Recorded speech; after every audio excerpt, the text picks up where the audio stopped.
श्रावण का सोमवार, नागपंचमी का संजोग और शिव महापुराण की कथा, ये हमारे जीवन को सार्थक करने वाली है, हमारे जीवन को उन्नति की ओर लेकर जाने वाली है।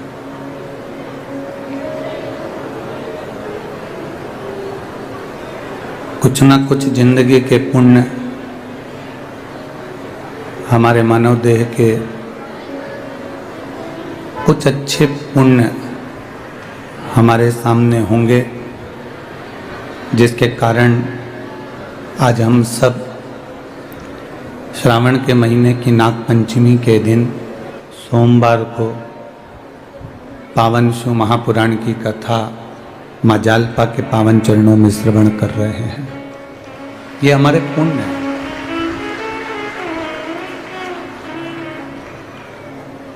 देखिए, मनुष्य की जो देह है, मानव का जो ढीले कम कर दो, मानव का जो शरीर है,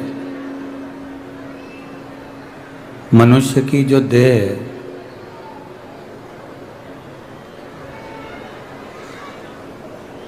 ये संघर्षों से घिरी हुई है। संघर्ष इसके अंतर्गत ऐसा कोई कदम, ऐसा कोई ढीले कम कर दो, ढीले, ऐसा कोई संघर्ष, ऐसा कोई समय नहीं रहता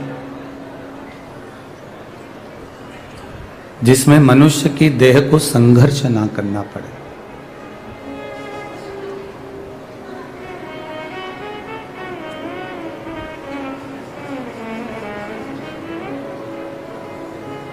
तिरासी लाख 99,999 योनियां काटने के बाद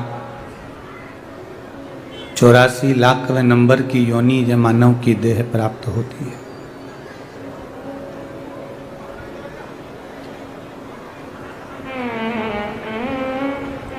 व्यर्थ कार्य के लिए या व्यर्थ विचारों के लिए ये मानव की देह नहीं मिली। व्यर्थ सोच के लिए, व्यर्थ विचारों के लिए ये मानव की देह नहीं है।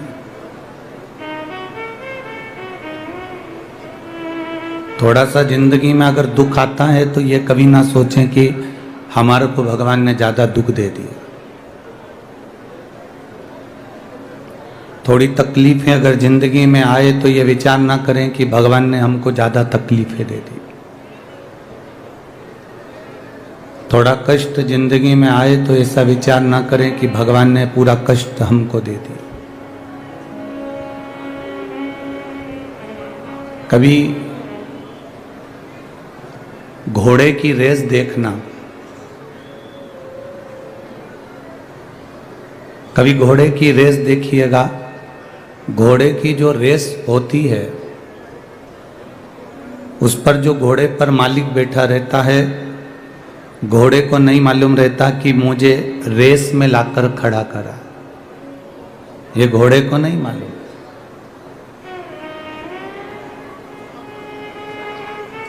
घोड़े को तो इतना मालूम है कि मुझे चलना है और मंजिल तक पहुंचना है। घोड़े को मालूम नहीं रहता कि मैं रेस में खड़ा हूं, मुझे रेस जीतना है। ये घोड़े को नहीं मालूम।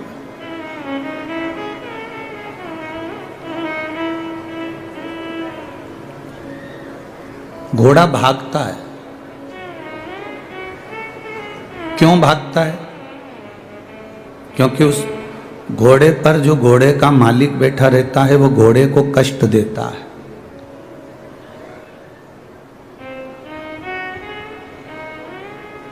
घोड़े का जो मालिक है वो घोड़े को थोड़ी त्राड़ देता है। घोड़े का मालिक घोड़े को बार बार मारता है, उसको चुभाता है, तो घोड़ा भागता है। घोड़े को नहीं मालूम कि मुझे रेस में जीतना है, कि मैं रेस में खड़ा हूं, कि मैं रेस में बैठा हूं। ये घोड़े को नहीं मालूम। घोड़े को तो मालिक कष्ट दे रहा था, इसलिए घोड़ा भाग रहा था। फिर कष्ट दिया घोड़ा फिर भागा। बार बार कष्ट दे रहा है, मालिक बार बार कष्ट दे रहा है और घोड़ा भागता जा रहा है। इतना भागता गया घोड़ा उस कष्ट से कि वो कब रेस में जीत गया ये घोड़े को भी नहीं मालूम पड़ा। मालिक ने कष्ट दिया, घोड़ा जीत गया। जब अपनी जिंदगी में अगर थोड़ा सा कष्ट आए तो समझ लेना मेरे मालिक ने तुम्हें रेस में खड़ा करा है जीतने के लिए। उस सरकार ने, मेरे बाबा ने, मेरे भोलेनाथ ने, मेरे त्रिकालदर्शी, मेरे कैलाशी, मेरे अविनाशी ने तुम्हें खड़ा करा है रेस में जीतने के लिए। कष्ट आएगा, तकलीफ आएगी, थोड़ा बहुत कष्ट से काम नहीं चलेगा। घोड़े को बार बार मारा जाता है, बार बार कष्ट दिया जाता है। घोड़े को नहीं मालूम कि मैं रेस में खड़ा हूं। आपको नहीं मालूम कि बाबा ने कष्ट क्यों दिया, आपको नहीं मालूम कि भगवान कष्ट क्यों दे रहा है, तकलीफ क्यों दे रहा है, दुख क्यों दे रहा है। बस इतना जान लो कि बाबा अगर कष्ट दे तो तुम्हारे भीतर ये भाव उत्पन्न होना चाहिए कि मुझे मेरे भोलेनाथ ने रेस में लाकर खड़ा कर दिया और वो जीत दिलाएगा, ये निश्चित।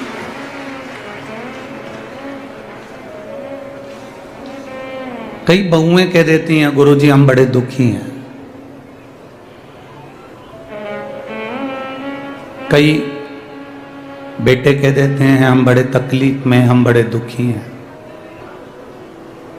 कई बेटा बेटी कह देते हैं हम तकलीफ में, हम कष्ट में, हमें दुख है, हमें तकलीफ है। तो तुम हिम्मत क्यों हारते हो? जब घर में तकलीफ आए, थोड़ा बहुत कर्जा भी बढ़ जाए, थोड़ी बहुत तकलीफें भी बढ़ जाए, थोड़ा बहुत कष्ट भी बढ़ जाए, थोड़ी बहुत तकलीफें अगर जिंदगी में आ भी जाए, तो तुम ये भगवान को धन्यवाद देना कि तूने मुझे इस काबिल समझा कि मैं रेस जीत सकता हूं, इसलिए तूने मुझे कष्ट देना प्रारंभ करा। तकलीफें उसको मिलती है जो जिंदगी में कुछ अच्छा कर सकता है, जो जिंदगी में ऐश की जिंदगी जिया, उसका इतिहास आज तक नहीं बढ़ा बोला गया है।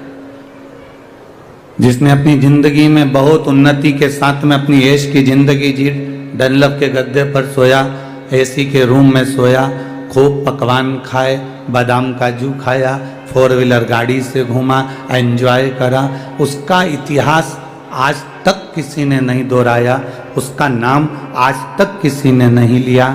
नाम उसी का चला है जिसने कष्ट में जिंदगी जी। राम जी ने 14 वर्ष वन भोगा, इसलिए राम जी का नाम चला। भगवान कृष्ण ने कारागार में जन्म लेकर कष्ट भोगा, इसलिए भगवान कृष्ण का नाम चला। अपने गोकुल से वृंदावन, वृंदावन से फिर द्वारका, फिर मथुरा, ये सब क्रम भगवान को जाना पड़ा।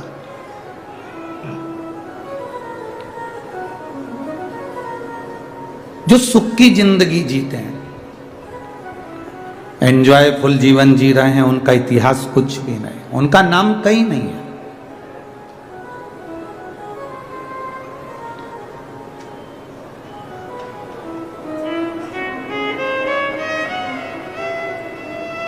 ये कथा स्थल आदरणीय हरिचरण जी तिवारी जी को तो मालूम होगा कि पहले ये कथा का स्थल दूसरा हो गया था, ठीक है। अब आशीष तिवारी जी फोन करे सीहोर की गुरुजी तक सूचना पहुंचाना कि जो कथा स्थल हमने पहले चुना था वो कैंसिल हो गया है, अब दूसरा हम कथा स्थल चुन रहे हैं।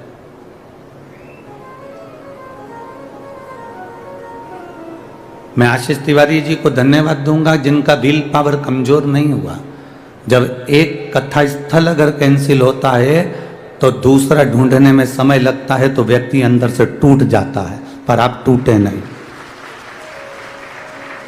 तुरंत आपका बल, आपकी मित्रता और राजगढ़ वासियों का आपके प्रति प्रेम ये झलकता है कि 5 किलोमीटर दूर भी आप कीचड़ में कमल खिला सकते हो। ये सामर्थ्यता आप में है, ये बल है आप में।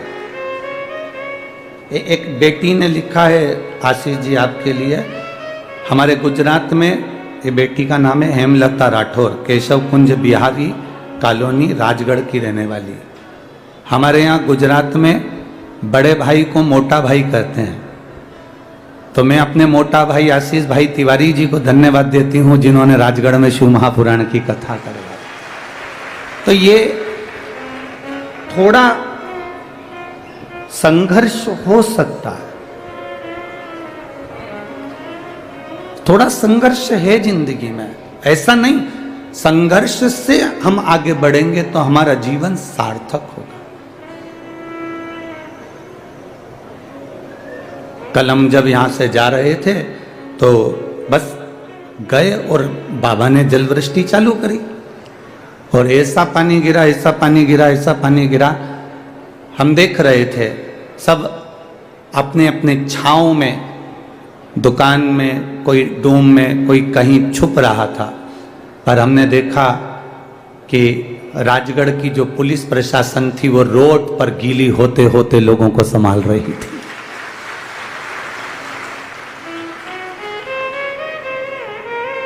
मैं धन्यवाद दूंगा यहाँ के कलेक्टर महोदय, एसपी महोदय, एसडीएम, सीएसपी, एसपी सभी को, नगर पालिका, नगर निगम को, जिन्होंने कदम से कदम मिलाकर इस कार्यक्रम को सफल बनाने का प्रयास किया।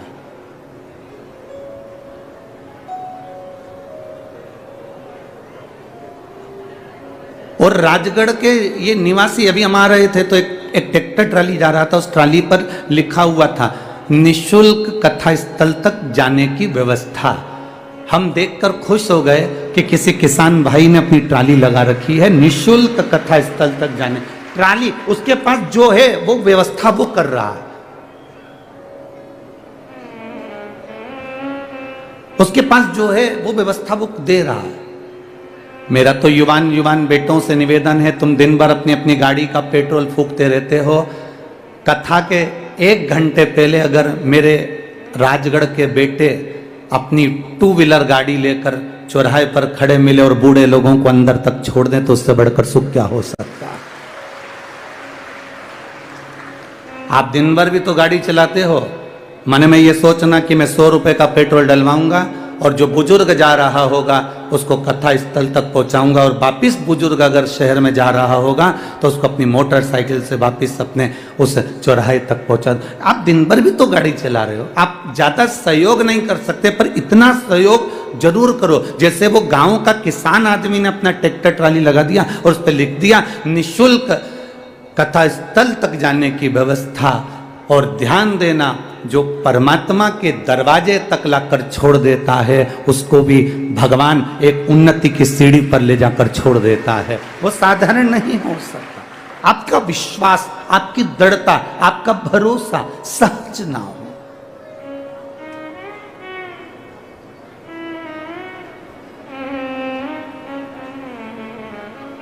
अपने बल को कम मत होने दो, अपने इच्छा शक्ति जो हमारे भीतर है भगवत स्मरण की, उसको कम ना होने दो। एक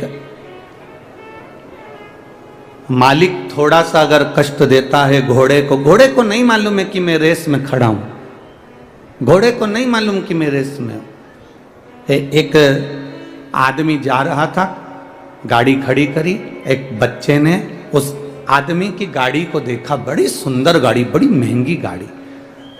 आदमी के मन में आया कि बताओ, बच्चा इस गाड़ी को देख रहा है, छू रहा है। आदमी ने उस बच्चे से कहा, क्या बात है, गाड़ी अच्छी लग रही है? हाँ, चलाओ, अंदर बैठो। आदमी ने उस बच्चे को अपनी गाड़ी में बिठा लिया, आगे चली गाड़ी। गाड़ी आगे चलने पर उस बच्चे ने आदमी से कहा, बहुत महंगी गाड़ी है ना? आदमी ने कहा, हाँ बहुत महंगी है, मेरे भाई ने मुझे गिफ्ट में दी है। आपके भाई ने आपको गिफ्ट में दी है? हाँ। आपके भाई ने आपको गिफ्ट में दी है? हाँ। आदमी ने कहा मैं जानता हूं तेरे मन में क्या चल रहा है, मैं जानता हूं तेरे मन में क्या चल रहा है। तू ये चाहता है ना कि तेरे को भी कोई गाड़ी गिफ्ट करे? तो ये चाहता है ना? उस बच्चे ने जवाब दिया, नहीं नहीं, मैं ये नहीं चाहता, मैं तो भगवान से बस प्रार्थना कर रहा हूं, मुझे आपके भाई जैसा बना दे कि मैं भी गाड़ी किसी को गिफ्ट कर सकूं। मुझे कोई गाड़ी गिफ्ट करे ये नहीं चाहिए, मुझे आपके भाई जैसा बना दे कि मेरी जिंदगी में मैं ऐसा कर सकूं कि मैं भी अपने भाई को, मैं भी अपनी बहन को, मैं भी अपने परिवार को एक गाड़ी गिफ्ट कर सकूं। मुझे उस भाई के लेवल में लाकर खड़ा कर दे। कहीं दूसरा कोई बच्चा होता तो कहता भगवान मुझे भी कोई गाड़ी गिफ्ट कर दे जैसे इसके भाई ने करी। पर उसकी सोच, उसका विचार, उसकी दृष्टि, उसकी बुद्धि कितनी प्रबल होगी।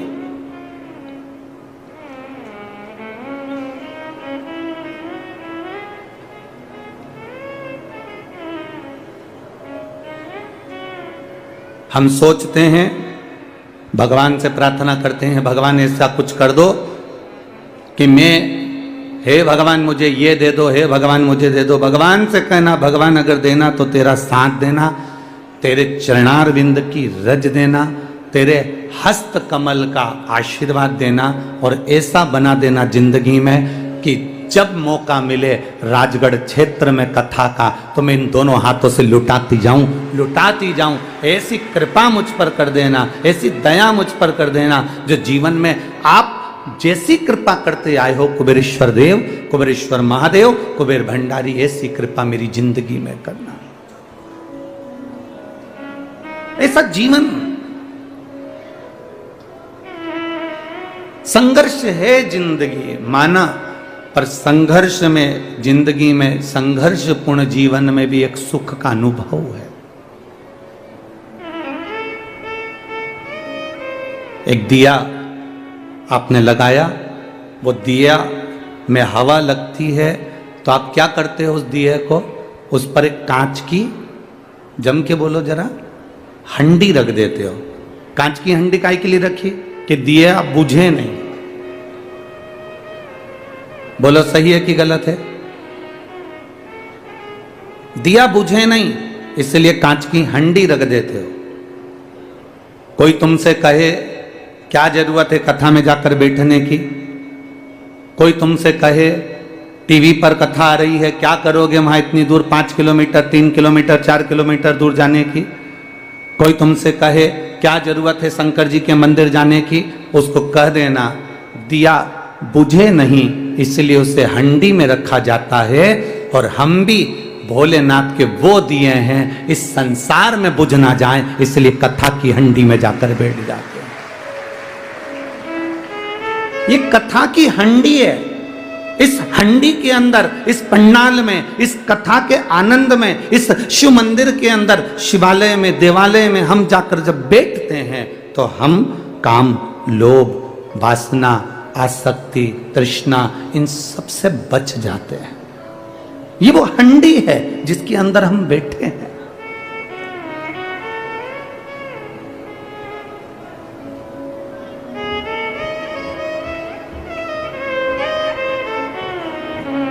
आज एक पत्र पढ़कर हमारी आंखों में भी आंसू आए। बड़ा विचित्र पत्र किसी ने सीहोर व्हाट्सएप पर भेजा। वो पत्र सीहोर व्हाट्सएप से यहाँ आशीष जी के पास में भेजा गया। हमने, जो हमारे आशीष जी हैं, उनके पास वो पत्र को जब पढ़ा तो उसमें बड़ा सुंदर बात लिखी थी। उसको जरा जिंदगी में उतारिएगा कि मेरा शिव, मेरा कुबेरेश्वर महादेव, मेरा महाकाल, मेरा ओमकारेश्वर, मेरी जालपा महारानी, मेरा राम, मेरा कृष्ण तुम्हारा कैसे साथ देता है। उस पत्र में प्रमीला साहू, दर से तुम्हारे ऐसी खाली न जाता कोई, दर से तुम्हारे मैं भी खड़ा हूँ, बाहें पसारे, अपने हृदय से लगा लो, लगा लो, गिरा जा रहा हूँ, उठा लो, उठा।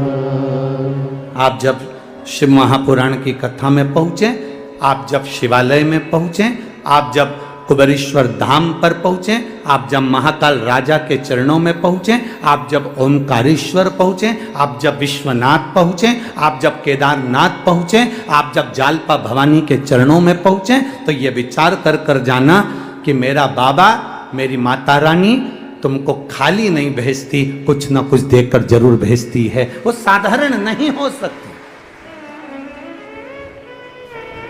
उसकी भक्ति साधारण नहीं हो सकती, उसका विश्वास साधारण नहीं हो सकता, उसकी दृढ़ता साधारण नहीं हो सकती।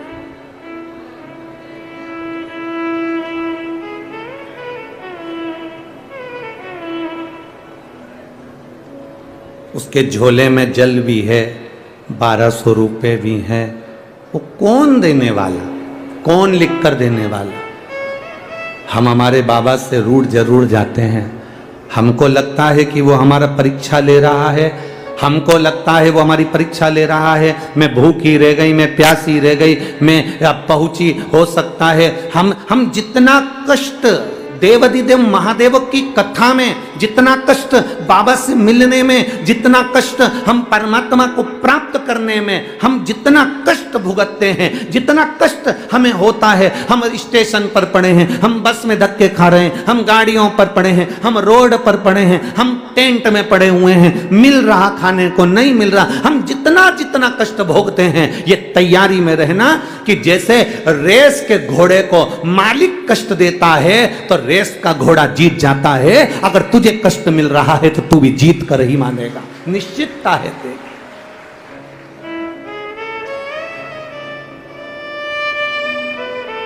अगर मिल गया थोड़ा कष्ट, मिल गया थोड़ा कष्ट, अगर मिल भी रहा है तो ये अनुभव करें कि कुछ ना कुछ अच्छा करने वाला है। दुनिया के लोग रंग बदलते हैं, दुनिया के लोग रंग बदलते हैं, और मेरा कुबेरेश्वर महादेव वक्त बदलता है। साधारण नहीं है शिव। लोग रंग बदलते हैं, मेरा वैद्यनाथ, मेरा महाकाल राजा, मेरा विश्वनाथ, मेरा कुबेरेश्वर बाबा, कुबेर भंडारी कब वक्त बदल दे, इसका कोई भरोसा नहीं, इसका कोई भरोसा। शंभु शरणे मांगू घड़ी रे घड़ी, दुख काटो दया करी ने दर्शन। ये शिव तत्व की प्राप्ति अपने भीतर करिए। हमें कष्ट से डरना नहीं, हमें कष्ट से लड़ना है। मरना किसी चीज का हल नहीं है। कोई ने अपशब्द कह दिया, आपने सोचा मेरी जिंदगी बेकार हो गई, मैं मर जाऊं तो अच्छा। कर्जा हो गया, तुमने सोचा मेरा जीवन बेकार हो गया, मर जाऊं तो अच्छा। फसल अच्छी नहीं आई, कर्जा बढ़ गया, मैं मर जाऊं तो अच्छा। तक कष्ट आया तो तुमने मरने का विचार करा, मरने का प्लान करा। कष्ट आए, तकलीफ आए, दुख आए, कुछ कष्ट जीवन में आए, मरने का प्लान मत करना, शिव नाम जपने का प्लान करना, तो वो नैया पार कर सकता है। शंकर को जपिए, शंकर को भजिए। तुम राम नाम, कृष्ण नाम, शिव नाम जो तुम जप सकते हो, जो तुम्हारे भीतर उमंग उत्पन्न करा कर दे, जो तुम्हारे भीतर से निकलता रहे। आप में कई माताएं ऐसी बैठी हुई हैं, आप में कई लोग ऐसे बैठे हुए हैं जो सुबह से उठते हैं तो मुंह पर श्री शिवाय नमस्तुभ्यम आ जाता है। काम करते करते उसके मुख से निकलता रहता है श्री शिवाय नमस्तुभ्यम, श्री शिवाय नमस्तुभ्यम। मंदिर जा रही है श्री शिवाय नमस्तुभ्यम, कहीं काम कर रही है श्री शिवाय नमस्तु। कई लोग आप में ऐसे बैठे हुए हैं जिनके मुख पर गुणगान चलता रहता है, सुबह उठे तो गुणगान, रात को सोए तो गुणगान। उसके भीतर कथा के प्रति इतना रुझान हो गया कि शंकर का नाम उसके मुख से निकलता रहता है। ओम नमः शिवाय, नमः शिवाय, राम नाम, कृष्ण नाम, शिव नाम उसके भीतर अपने आप घट की जिह्वा से निकलता रहता है। उसको वो नहीं चाहती कि मेरे मुंह से नाम निकले, तो भी वो नाम अपने आप निकल रहा है। मतलब शंकर भगवान उसको याद करना प्रारंभ कर दिए, इसलिए अपने आप श्री शिवाय नमस्तुभ्यम मुख से निकलना प्रारंभ हो गया। शिव याद कर रहे हैं उसको, भगवान देवादिदेव महादेव याद कर रहे हैं उसको, इसलिए शिव नाम मुख से निकल रहा है।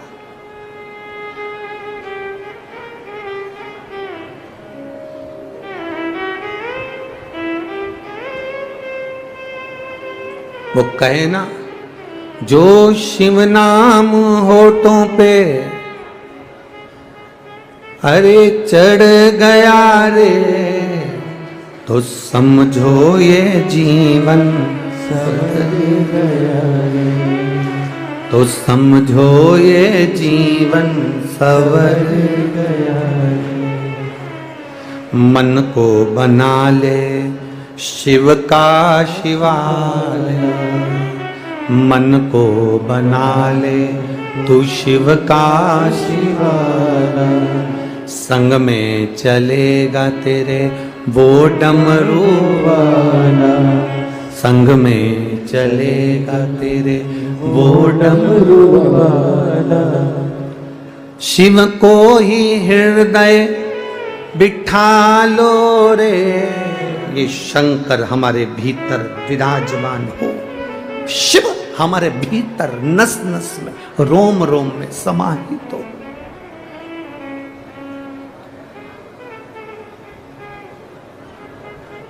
और जब शिव रूपी रतन हमारे भीतर आ जाएगा, जब हमारे भीतर शिव रूपी रतन आ गया, जब हमारे भीतर राम रूपी रतन आ गया, जब हमारे भीतर कृष्ण रूपी रतन आ गया, जब हमारे भीतर भगवत भजन रूपी रतन आ गया, तो समझ लें कि अपने जीवन की सार्थकता निश्चित है। कष्ट हो सकता है जीवन में, कष्ट आ सकता है जीवन में, पर उसको निपटाने का, उसको समाप्त करने का तरीका केवल भगवत भजन ही है, केवल प्रभु का नाम ही है।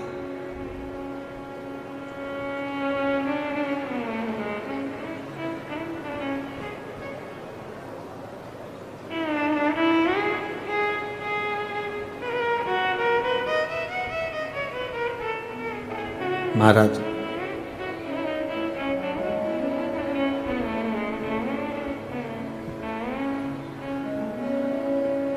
बड़ी दूर किनारा है,